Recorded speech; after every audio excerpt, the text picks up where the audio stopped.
Amém, irmãos, graça e paz, amém?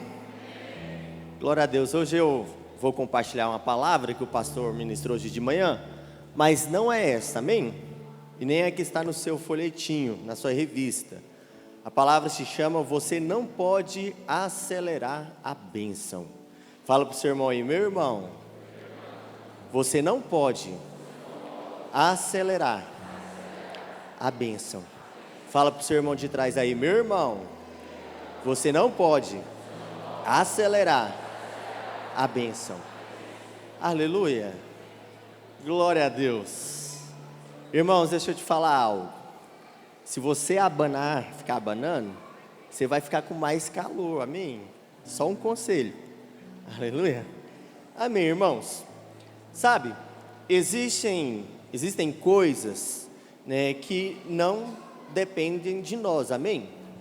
Glória a Deus. Mas depende do Senhor. Sabe, a vontade do Senhor para nós, seus filhos, é ser totalmente dependente dEle, amém? E ser totalmente dependente do Senhor é você ter uma vida de oração. Fala assim comigo: ser dependente do Senhor é ter uma vida de oração. Então, existem coisas, né, que elas começam, crescem, mas não permanecem. Talvez você começou algo, começou a avançar, começou a romper, começou a crescer, mas você não permaneceu naquilo. Ou seja, o como nós estamos fazendo vai definir aonde nós iremos chegar, amém?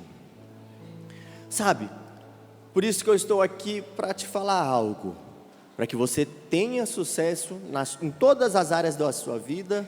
Dependa totalmente do Senhor, amém? Sabe, essa é a vontade de Deus, que nós sejamos totalmente dependentes dEle, aleluia. Sabe, por isso que a dependência nos fala de quê? De você ter uma vida de oração. Ou seja, nós devemos orar o tempo todo. Eu vou te perguntar algo, mas você não precisa me responder, amém? Você ora, quando você vai comprar as suas roupas? Você ora quando você vai escolher um filme para assistir? Sabe, irmãos, nós precisamos depender de Deus em todas as áreas da nossa vida. Às vezes nós falamos para Deus: Deus, que o Senhor tenha o governo, sabe, em toda a minha vida. Mas quando aparece, obrigado Murilo, mas quando aparece uma situação ou uma circunstância, nós não dependemos do Senhor. Às vezes nós vamos conversar primeiro com o nosso pastor, para receber a oração dele. Às vezes nós vamos, falar com os nossos líderes. Não é errado você procurar a sua liderança, amém? Mas antes de você procurar a sua liderança, busque o Senhor, amém? Hoje eu ministrei um casamento de um irmão da minha rede, de um casal, e na palavra eu falei algo muito importante para eles, um princípio, e eu creio que esse princípio ele vale para todos nós. Esse princípio fala de Cristo como centro, o Senhor como centro. Sabe, irmãos, o Senhor deve ser o centro de tudo em nossa vida. O Senhor deve ser o centro. O Senhor, Ele deve ser o centro do seu casamento, amém? O Senhor deve ser o centro lá no seu trabalho, na sua casa. Porque quando nós reconhecemos o Senhor como centro, nós colocamos Ele na posição que Ele merece, amém, irmãos? Isso nos fala do quê? Da gente ter uma vida, sabe, de dependência. Ou seja, depender dEle em todos os momentos. Sabe, você ora pela sua célula? Você abençoa a sua célula durante a semana? Você abençoa os membros da sua célula? Os irmãos? A sua liderança? Sabe, líderes que oram, né, são líderes que multiplicam. Pode ter certeza disso.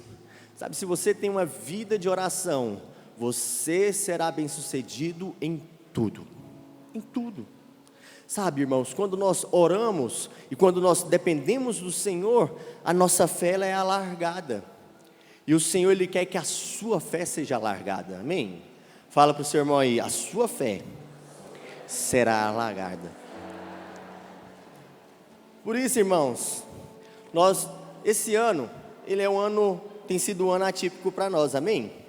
Nós estamos vivendo de fato o ano da aceleração, amém? Sabe, nós estamos aí construindo, né, a Arena 7000, irmãos, e é uma obra aos olhos humanos muito complicada, principalmente pelo prazo que nós, né, queremos inaugurar. Então, para que você possa fazer uma obra daquela e entregar, né, no tempo certo, somente pela fé, amém? Dia 1º de dezembro nós estaremos lá, amém? Por isso, irmãos, que nós estamos acelerados. A sua vida, ela está acelerada, amém? E nós temos falado sobre isso, que este é o ano da aceleração em todas as áreas da nossa vida. Por isso que nós precisamos o quê? Ser cuidadosos, para não acelerar a bênção de Deus, para não acelerar as promessas de Deus na força do nosso braço.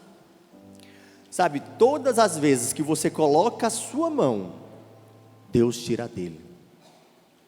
Talvez você está aqui e você tem orado, né, para casar, mas você tem colocado a sua mão, você está querendo dar uma ajuda para Deus. Sabe, quando você tenta colocar a sua mão, Deus tira dele. Por isso, irmãos, que a glória, ela é totalmente do Senhor, amém? Aleluia. Sabe, não faça, sabe, as coisas na sua força do seu braço, faça na dependência do Senhor. Eu me lembro, irmãos, quando eu fiquei noivo da minha esposa, a gente tinha organizado, tínhamos colocado o orçamento para o casamento, e nosso casamento na época tinha saído em média, né, foi o alvo que nós tínhamos colocado, R$25 mil. Em 2015, R$25 mil era muito dinheiro, até hoje, né, irmãos? Na época, eu era seminarista da turma especial. Recebi uma ajuda de custo de R$600. Aleluia. E queria fazer um casamento de R$25 mil. É andar pela fé, não é, irmãos? Queria ter buffet, queria ter orquestra lá no casamento, queria casar em uma chácara, tudo isso. E eu lembro que eu fui fazer, né, as coisas. Cheguei na minha noiva, né, que é minha esposa hoje, a Catiane, falei: amor, tá chegando a conferência dos radicais livres, lá no Serra Dourada. Vou comprar mais de 1000 águas e vou vender tudinho. Nós vamos rachar de ganhar dinheiro ali. Vai dar pra gente adiantar já algumas coisas do casamento. Irmãos, comprei mais de 1000 águas. Enchi uma carreta de água. Fui vender no Goiânia Arena. No Goiânia Arena não, no Serra Dourada. Sabe quantas águas eu vendi? 10.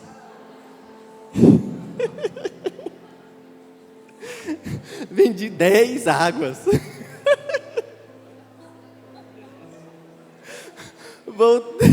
Voltei com a carretinha cheia.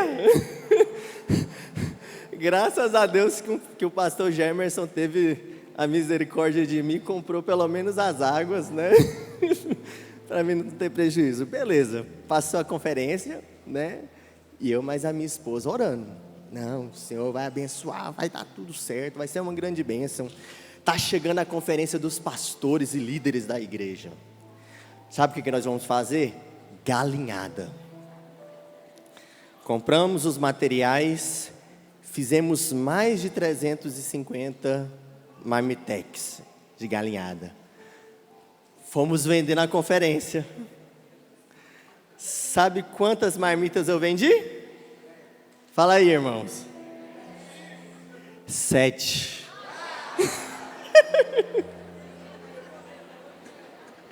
Vendi 7 marmitas.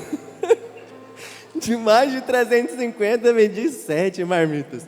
Aí sabe o que aconteceu? Saí distribuindo marmita para os mendigos, para os moradores de rua, para os pastores.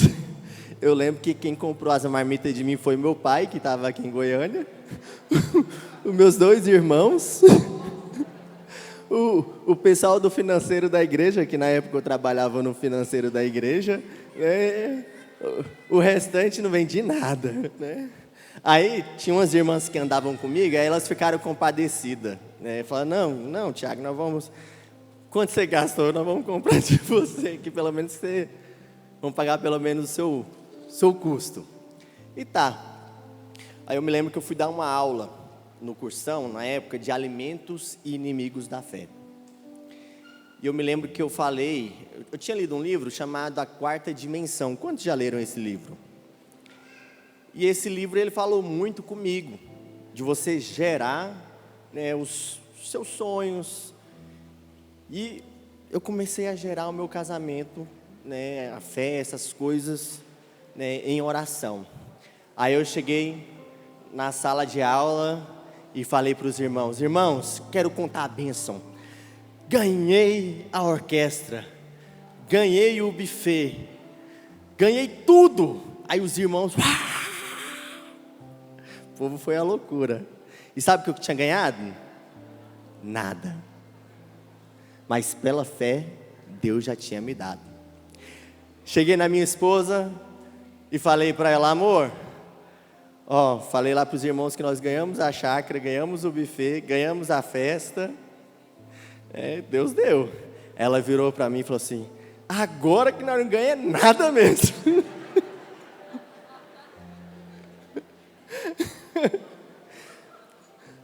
Uma semana depois, Deus usou uma pessoa. Sabe, nosso casamento, ele saiu em torno, né, de 35 mil reais. Era 25 mil, saiu em torno de 35 mil reais. Chegamos nessa pessoa e ele perguntou, o que vocês já ganharam? Até agora, nada. Quanto que está o casamento? Está 35 mil reais. Eu vou pagar tudo. Sabe, irmãos, eu casei na chácara, na Vila de Luca. Sabe, teve buffet para 400 pessoas. Teve a orquestra. Ainda recebi uma oferta generosa. Fui para Gramado de lua de mel. Eita glória! Foi glória, irmãos, foi muita glória. Sabe, Deus, Ele quer que nós andamos pela fé. Sabe, essa é a vontade do Senhor. Você não precisa acelerar as promessas de Deus na sua vida. Por quê? Porque as promessas de Deus vão se cumprir. O que Deus prometeu para você, Ele vai cumprir. Meu irmão, Deus não é homem para que minta, nem filho do homem para que se arrependa. O que Ele prometeu na sua vida, vai cumprir, vai realizar. Sabe o que você precisa fazer? Simplesmente crer. Porque quando você crê, você agrada a Deus. Sabe, irmãos, todas as vezes que eu e a minha esposa, né, tentávamos dar uma ajuda para Deus, Deus tirava a mão dele. Mas a partir do momento que nós decidimos descansar, Deus começou a agir. Sabe, talvez tenha uma área na sua vida, né, que você tem colocado a mão. Sabe, Deus fala para você nessa noite, tira a sua mão. Porque quando você tira a sua mão, Ele vai colocar a dele. Talvez você tenha tentado, sabe, né, fazer com que a sua família se converta ao Senhor. E talvez você tenha ali, se esforçado, está tentando, sabe, fazendo a força do seu braço. Quando você tirar a sua mão, a sua família se prostrará aos pés de Deus, amém? Então, não faça nada na força do seu braço, faça na força do Senhor, amém? Fala para o seu irmão aí, não faça nada na força do seu braço, faça na força do Senhor. Por isso, que eu gostaria de falar aqui com vocês, mostrar alguns exemplos bíblicos de homens que falharam tentando acelerar a bênção. Então, o primeiro ponto aqui nos fala sobre o caminho dos filisteus. Projeta para mim Êxodo, capítulo 13, versículo 17. Tendo Faraó deixado ir o povo, Deus não o levou pelo caminho da terra dos filisteus, posto que mais perto, pois disse: para que porventura o povo não se arrependa, vendo a guerra, e torne ao Egito. Deus poderia levar o povo de Israel pelo um caminho mais curto? Sim ou não? Sim. Mas por que Deus ele preferiu levar o povo de Deus, pelo caminho mais largo, pelo caminho mais longo? Sabe, do ponto de vista natural, não faz sentido. Não faz sentido. Sabe, algo que poderia levar, vamos dizer aí, se fosse pelo caminho mais curto, 2 dias, Deus leva ali para chegar durante 15 dias, um exemplo. Então não faz sentido. Por que não faz sentido, irmãos? Porque as coisas de Deus não são naturais. As coisas de Deus são espirituais, amém? Então, não tente fazer a obra de Deus pelos seus conceitos humanos, e carnais. A obra de Deus, ela é feita pelo Espírito. Sabe, nunca lidere, sabe, pela força do seu braço. Sabe, nunca faça a obra de Deus, de maneira natural. Faça a obra de Deus, sabe, de maneira espiritual. Amém, irmãos? Então, a obra de Deus, ela não é feita através dos conceitos humanos, mas ela é feita através do Espírito. Amém? Sabe, você não precisa, fazer 7 passos para multiplicar a sua célula.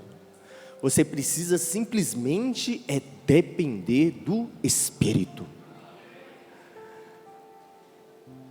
Sabe, irmãos, nós precisamos ser cheios do Espírito. Você precisa ser cheio do Espírito lá na sua casa. Você precisa ser cheio do Espírito lá no seu trabalho, enfrentando ali, aguentando aquele gerente carne de pescoço. Você precisa ser cheio do Espírito no seu casamento. Olha só, um casamento onde que o esposo e a esposa são cheios do Espírito, eles não vão ter problemas. Pode até acontecer situações, mas eles vão saber lidar com essas situações. Por isso, irmãos, que nós precisamos ser cheios do Espírito. Sabe, fazer a obra de Deus, através dele. Por isso, que nós fazemos a obra de Deus no descanso. Precisamos descansar e procurar saber qual é o caminho e qual é a maneira de Deus. Deus tem um caminho para você, amém? Quando você se converteu, você teve a experiência da porta, amém? Agora, você tem a experiência do caminho. Então, você precisa o quê? Saber qual que é o caminho que você deve seguir, qual que é a vontade de Deus para a sua vida, e você deve saber qual que é a maneira que Deus quer que você ande por este caminho. Por isso, irmãos, que nós precisamos entender que o segredo não é o método. Tem gente que tem método para tudo. Alguém conhece alguma pessoa assim? 10 passos para isso, 20 para aquilo, nós vamos fazer isso porque vai dar certo. Isso são métodos, nada contra os métodos, amém? Mas nós não andamos pelos métodos, nós andamos pela direção do Senhor. Fala para o seu irmão aí, você anda pela direção do Senhor.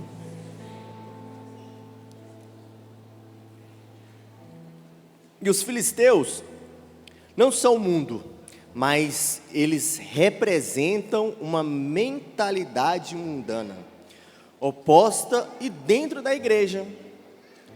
Tem muitas pessoas, muitos irmãos, que estão dentro da igreja, né? Quando eu falo igreja, irmãos, é igreja geral, entendeu? Não é só a videira, sabe? Tem muitos irmãos, né, que estão na igreja, mas a mentalidade dele é o quê? É uma mentalidade, né, filisteia, é uma mentalidade mundana. Ou seja, né, o Egito, ele simboliza o quê? O mundo. Então, são pessoas que estão dentro da igreja, mas são independentes de Deus. E muitos são contra Deus. Que isso, pastor? É isso mesmo. É isso mesmo. Está na igreja, mas vive uma vida mundana. Já ouviu falar do crente Raimundo? Corpo na igreja, né, a cabeça no mundo. Então, tem irmãos que estão no nosso meio, mas vive como que estivesse no mundo. Ou seja, né, vive com uma atitude, né, de um filisteu. Né? O que significa a palavra filisteu? Ela vem do hebraico, que significa palash, que significa aquele que rola no pó. O pó, ele simboliza a carne do homem, assim como os desejos e as concupiscências, né? Ou seja, isso tudo é alimento para o diabo. A gente fala, né, do irmão carnal, né? Às vezes a gente pensa que o irmão carnal é aquele irmão que vive lá no pecado, né, lá na prática pecaminosa. Mas, sabe, o carnal é aquele que é natural. É natural. Sabe, ser natural é ser carnal. Sabe, ser natural é ser filisteu. É viver uma vida mundana. O natural, ele não quer buscar a Deus. Ele não quer buscar a Deus. O natural, ele quer fazer outras coisas, menos buscar a Deus, né? Ou seja, isso é o quê? Mundo. Então, viu que tem irmãos, são irmãos, mas vivem a vida do mundo. Está lá no trabalho, aí a pessoa fica lá anos trabalhando. Aí quando chega alguém lá e pergunta, quem é crente aqui? Aí ele levanta a mão. Aí todo mundo olha, nossa, você é crente? É o famoso crente 007. É o espião. Meu irmão, nós temos uma identidade, amém? Sabe, nós não podemos ter vergonha do Evangelho. O Evangelho é poder de Deus. E o filisteu, né, o significado do seu nome, né, significa aquele que rola no pó. Isso mostra que os filisteus é um símbolo do espírito maligno. Ou seja, esse espírito, ele se alimenta do pó, mas também procura fazer com que sintamos sujos e debaixo de condenação. Quantos aqui já viveu debaixo de condenação? Pode levantar mais a mão, irmãos. Todo mundo aqui, até pastor, às vezes vive debaixo de condenação. Então, irmãos, o diabo, ele sempre vai querer nos condenar, sempre vai querer nos mostrar, sabe, o nosso antigo eu, nosso velho homem, Só que infelizmente muitos caem nessa mentira, muitos caem nesse engano, né? Fala assim comigo: eu rejeito toda condenação, eu declaro que eu não estou debaixo da condenação, mas eu estou debaixo da graça do Senhor.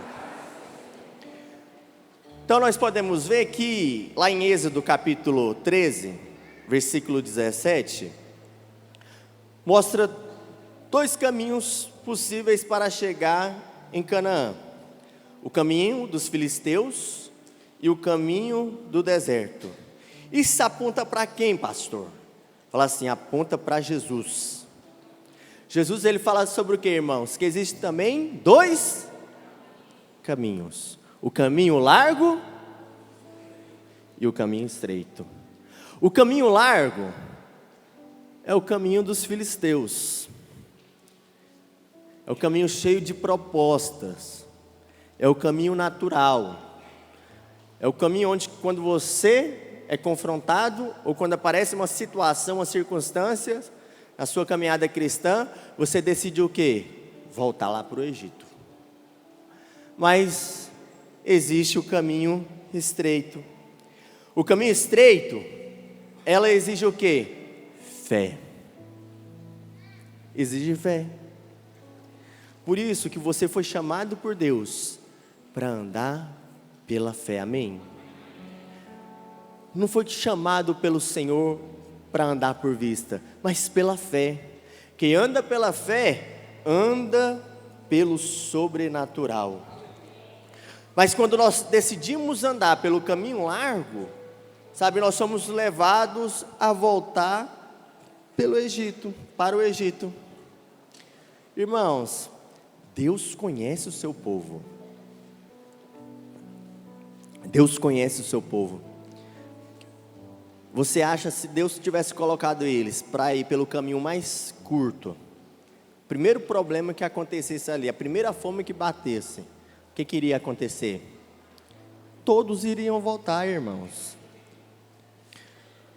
Por isso que Deus colocou eles para ir pelo caminho mais largo, para eles, né, entenderem que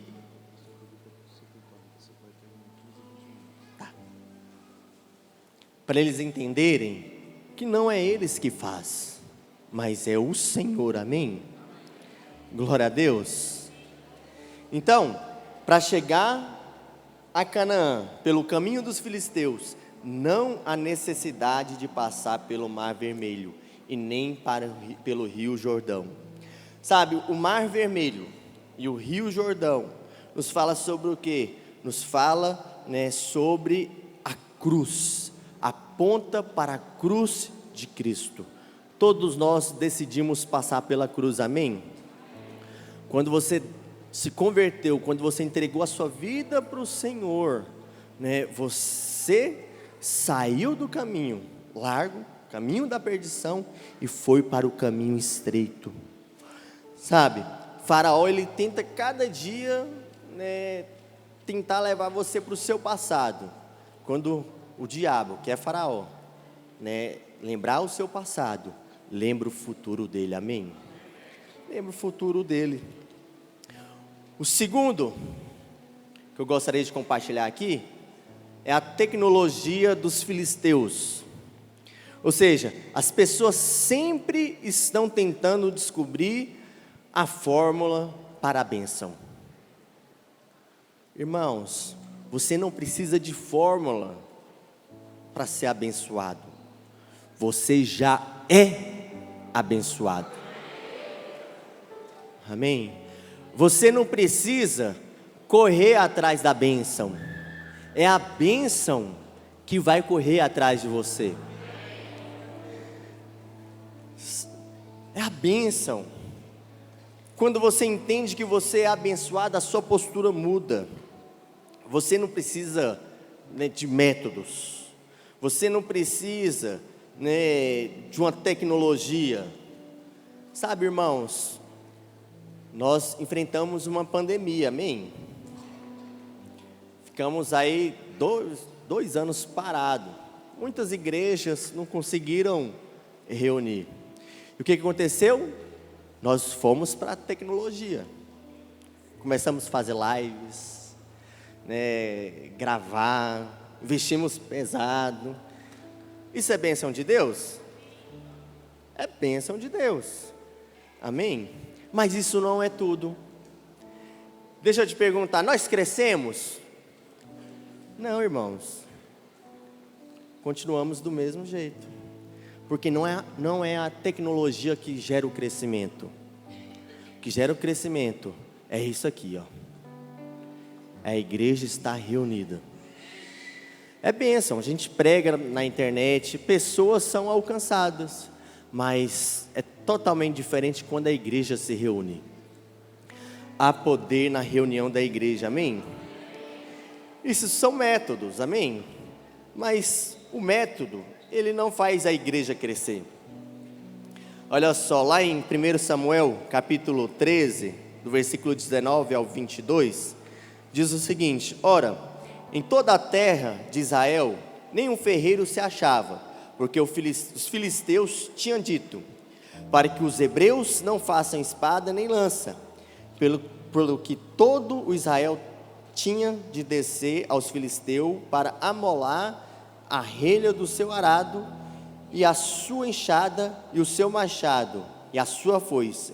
Os filisteus cobravam dos israelitas 2/3 de um ciclo para amolar os fios das relhas e das enxadas, e 1/3 de um ciclo para amolar machados e aguilhadas. Sucedeu que no dia da peleja não se achou nem espada, nem lança na mão de nenhum do povo que estava com Saul e com Jonatas. Porém se acharam com Saul e com Jonatas, seu filho. Sabe, irmãos, na época dos filisteus, eles eram mais avançados que Israel. Eles possuíam mais tecnologias, ou seja, eles estavam uma idade além, ou seja, à frente do povo de Israel. Ou seja, os filisteus, eles estavam o quê? Na idade do ferro. Enquanto isso, os israelitas estavam onde? Na idade do bronze. Sabe, irmãos, você já ouviu falar, alguém comentar que a igreja é muito atrasada? Quantos já ouviram essa expressão? No mundo é isso, o mundo fala sobre isso. Não, essa igreja é muito atrasada em relação ao mundo. Mas entenda algo, a igreja não é o mundo. A igreja é a igreja do Senhor, amém? Sabe, nós não precisamos de tecnologia, nós precisamos da unção do Espírito. Você quer ter um ministério relevante? Seja cheio da unção do Espírito. Você quer ter uma célula forte? Seja cheio da unção do Espírito. Amém? Irmãos, o que nós mais precisamos é ser cheio do Espírito Santo. É o que mais nós precisamos. E Davi entendeu sobre isso. Ele compreendeu isso. Davi, irmãos, era um homem cheio do Espírito. Saul ficava possesso, endemoniado. E quem ia lá para expulsar o demônio de Saul? Quem? Davi. Quando ele tocava a sua harpa, os demônios saíam. Isso é um sinal de quê? De um homem cheio do Espírito. Sabe, irmãos, quem é cheio do Espírito não precisa temer o seu futuro, porque ele sabe que o seu futuro está nas mãos do Senhor. Sabe, o nosso futuro está nas mãos do Senhor. Nós só precisamos ser cheios dele, amém? Irmãos, ontem e sexta-feira, meu Deus, na conferência foi sobrenatural. Um ambiente poderoso. Sabe, nós oramos, jejuamos para que o Espírito Santo manifestasse ali no nosso meio. Muitas pessoas ali saíram restauradas, saíram curadas, receberam chamados, foram separados. Essa é a vontade do Senhor. Fala para o seu irmão aí. Essa é a vontade de Deus. Que você seja cheio do Espírito. Terceiro e penúltimo. A estratégia dos filisteus. Em 1 Samuel, nós vemos uma ocasião onde que o povo de Deus, eles tentaram usar a Arca da Aliança como se fosse um amuleto. O povo de Deus, os israelitas, estavam em guerra com os filisteus. Mas sabe o que aconteceu? Eles perderam. Por quê? Porque eles usaram a arca, eles usaram a presença de Deus de maneira natural. Sabe, irmãos, nunca use da presença de Deus de maneira natural. Sabe, nunca vai liderar uma célula ou fazer a obra de Deus de maneira natural. Faça tudo no Espírito. Tudo no Espírito.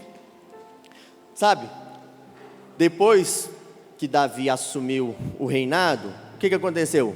Ele foi buscar a arca. Quando ele trouxe a arca da aliança, o que ele fez? Ele colocou a arca em carros de bois. Esse método era um método que os filisteus usavam. E Davi, ele decidiu o quê? Fazer conforme os filisteus estavam fazendo, colocando no carro de boi. E o que aconteceu? A palavra do Senhor fala que teve um acidente ali com o carro de boi e a arca começou a cair. Quando a arca caiu, Uzá colocou a sua mão. Ele tentou ajudar, ele tentou segurar. Ele não queria que a arca caísse. A intenção dele foi até boa, mas o que trouxe? Consequência. E qual que foi a consequência? Ele morreu. A morte. Por quê? Porque ele tentou dar uma força para Deus. Você acha que Davi não sabia qual que era a maneira correta? Irmãos, Davi sabia. Davi, ele sabia. Sabe, Davi, ele escreveu o Salmo 119. Não tem como. Depois você lê o Salmo 119. Eu não vou ler aqui porque meu tempo é curto. Mas ele tentou fazer algo, de maneira natural. Ou seja, Davi, ele tentou acelerar o processo. E por ele tentar acelerar o processo, levou 3 meses. 3 meses. Sabe como que eles faziam?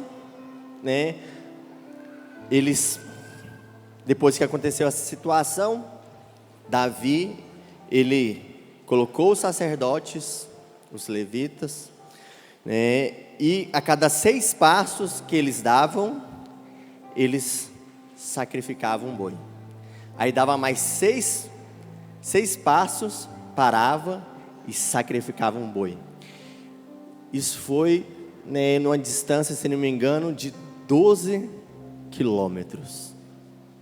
Levou 3 meses. Por quê? Porque ele tentou acelerar o processo de Deus. Todas as vezes que você tenta acelerar o processo de Deus na sua vida, Deus te joga lá para trás. Não acelere o processo de Deus na sua vida, amém? Fala para o seu irmão aí, não acelere o processo de Deus na sua vida. Então, nós podemos ver que Davi, ele quis fazer as coisas de Deus da maneira do mundo. Não faça as coisas de Deus, meu irmão, da maneira mundana. Faça as coisas de Deus no Espírito. Amém? E por último, aleluia. Quantos estão com frio aqui? Igual o pastor Alexandre falou aqui, né? Quantos estão com frio? Irmão, vocês ficam balançando, vocês ficam com mais calor. Amém. Tava ali, né? Aí o pastor falou, né? Melhor coisa que aconteceu foi a invenção do ar-condicionado. Aí o irmão do meu lado, né? E a outra melhor coisa é colocar pessoas como técnico de ar-condicionado. A quarta coisa, quarto ponto. Ismael é a maneira natural de Abraão. Deus tinha feito uma promessa para Abraão, sim ou não? Sim. Qual que foi a promessa que Deus fez para Abraão? Que através dele, da sua descendência, ele seria pai de nações.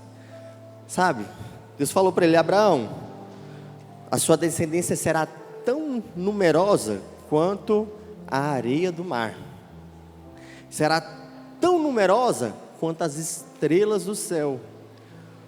Foi uma promessa. Mas sabe o que aconteceu?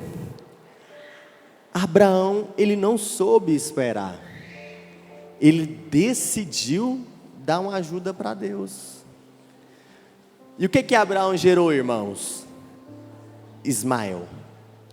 Ismael significa o filho da carne.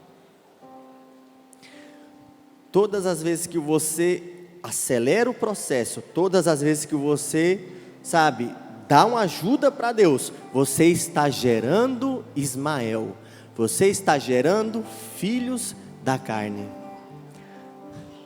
Sabe o que aconteceu logo depois desse episódio? Deus ficou 13 anos sem falar com Abraão. Por quê? Porque a glória, irmãos, não é do homem, a glória é de Deus. A glória é de Deus.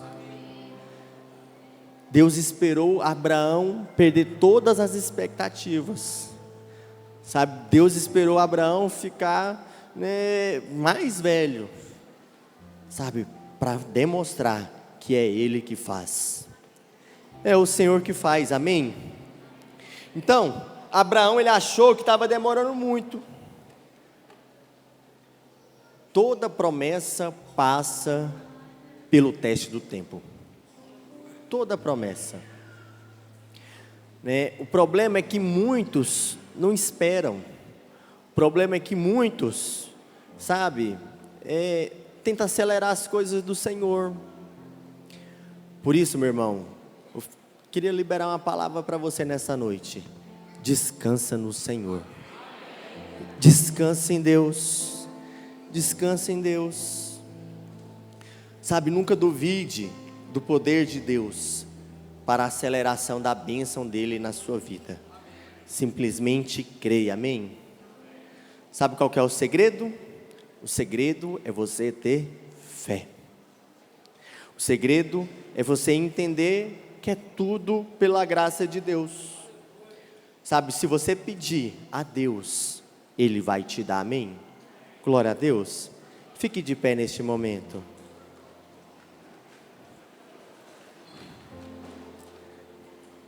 Aleluia. Irmãos, eu falei aqui sobre 4 pontos. Falei sobre o caminho dos filisteus. Falei sobre a estratégia dos filisteus, Ismael e a maneira natural de Abraão. E falei sobre a tecnologia dos filisteus. Eu queria deixar uma palavra para você. Essa palavra, resumidamente, ela fala para você viver uma vida de total dependência do Espírito. Porque quando você vive uma vida de dependência no Espírito, tudo vai fluir, na sua vida, amém? Por isso que eu gostaria que você, neste momento, orasse pelo seu irmão. Você vai declarar que as promessas de Deus se cumprirão sobre a vida deles. As promessas de Deus não irão atrasar. As promessas de Deus, sabe, as bênçãos de Deus serão aceleradas. Começa a liberar a bênção de Deus sobre a vida do seu irmão. Começa a profetizar. Começa a declarar. Pai, no nome do Senhor Jesus, eu quero declarar, Senhor, que a bênção do Senhor é liberada sobre a vida dos meus irmãos. Pai, eu declaro, Senhor Jesus, que eles não andarão pelos caminhos dos filisteus. Pai, eu declaro que eles não andarão, Senhor, por vista ou pelo caminho mais largo, mas eles andarão pela fé. Eles andarão e viverão pela fé.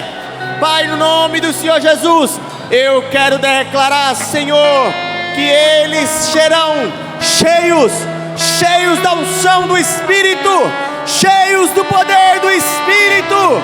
Pai, no nome do Senhor Jesus, no nome do Senhor Jesus, Pai, eu oro, Pai, eu declaro, Senhor, que eles não viverão da maneira do mundo, mas eles viverão da sua maneira. Pai, no nome do Senhor Jesus, Pai, eu declaro, Senhor, que eles irão gerar verdadeiros Isaques. Eu declaro que eles irão gerar filhos da promessa, filhos da promessa. Em nome do Senhor Jesus, nós rejeitamos toda agir natural. Declaramos que nós somos um povo que é guiado pelo Teu Espírito, que vivemos pela Sua dependência. Em nome do Senhor Jesus, sim, Espírito Santo. Aleluia, aleluia. Repita assim comigo: Senhor Jesus, eu declaro que a minha vida está nas mãos do Senhor, e eu creio que eu viverei uma vida repleta de bênçãos. Eu declaro que as bênçãos do Senhor me seguirão. A Tua bondade e a Tua misericórdia me seguirão a cada manhã. Eu rejeito o caminho dos filisteus. Eu declaro que eu andarei nos caminhos do Senhor. Eu declaro que eu vivo uma vida cheia da unção do Espírito. Eu declaro que a minha casa, a minha família, o meu ministério é bendito, é selado pelo Espírito Santo. Eu creio e me aproprio desta palavra que foi ministrada nessa noite, em nome de Jesus. Aleluia. Glória a Deus, irmãos. Aleluia. Aleluia. Coloca a mão no seu coração. Deixa eu abençoar a sua noite. Pai, eu quero abençoar a noite dos meus irmãos. Declaro que eles terão uma semana abençoada, cheio da graça e do favor do Senhor. Em nome de Jesus, amém e amém. Deus abençoe os irmãos. As duas portas estão liberadas, amém? Fiquem na paz.